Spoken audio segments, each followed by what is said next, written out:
नमस्कार मंडळी, मी वरद विजय चव्हाण तुम्हा सगळ्यांचं स्वागत करत आहे. मंडळी, धर्मरक्षक अहिल्यादेवी होळकर एक युग हा सिनेमा 30 मे 2025 ला रिलीज झालेला आहे.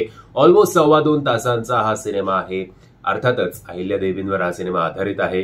कुठल्या प्रकारे एक गुणी गावातली पोरगी कशी एक राणी झाली याच्या प्रवासावर आधारित हा सिनेमा आहे. ऑलमोस्ट 30 वर्ष त्यांनी राज्य केलं, म्हणजे 1767 ते 1795 पर्यंत. या पिक्चरमध्ये तुम्हाला त्यांची जर्नी बघायला मिळते.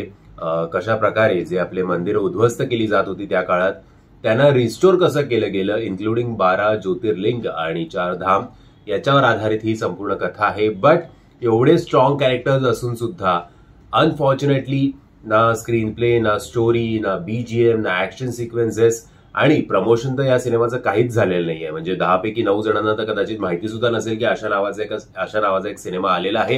ही अत्यंत दुर्दैवाची गोष्ट आहे. या सिनेमामध्ये आपल्याला प्रमुख भूमिकेत दिसत आहेत अश्विनी महंगडे. त्यांनी त्यांचं काम प्रामाणिकपणे केलेलं आहे. सपोर्टिंग स्टारकास्ट भरपूर मोठी आहे. म्हणजे याच्यात सुरेश विश्वकर्माजी, अनिल नगारकरजी, संजय खापरेजी, सुनील गोडसेजी, शिवाजी, संजीवनी जाधवजी, या सुद्धा त्यांच्या संजीवनी जाधवचे एक मोमेंट्स आहेत स्वतःचे. सो त्यांचं काम त्यातल्या त्यात जरा लक्षात राहतं आपल्याला.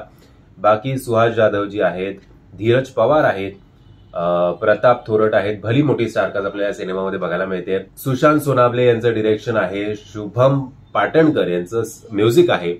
बट म्युझिक असेल किंवा डिरेक्शन असेल असं शाउट आउट करण्यासारखं काहीही नाहीये. सो माहिती नाही की आता असे काही चिन्ह दिसत नाहीत की हा सिनेमा थिएटरमध्ये चांगली कामगिरी करेल. बट बघूया ओटीटीवर तरी जरा असं भ्रमनिरासच होईल जरी तुम्ही हा सिनेमा ओटीटीवर बघितलात तरी. कारण असं स्टँड आउट करण्यासारखं काहीही नाहीये. ही एवढ्या महान व्यक्तीवर हा सिनेमा असून सुद्धा ही दुर्दैवाची गोष्ट असं म्हणावं लागेल. तुम्ही हा सिनेमा बघितला आहेत का? जर बघितला असेल तर तुम्ही माझ्या मताशी सहमत आहात की असहमत आहात हे कमेंटच्या माध्यमातून कळवा. आणि जर तुम्हाला हा व्हिडिओ आवडला असेल तर प्लीज या व्हिडिओला लाईक, शेअर आणि चॅनलला सबस्क्राईब करायला विसरू नका. जय हिंद, जय महाराष्ट्र.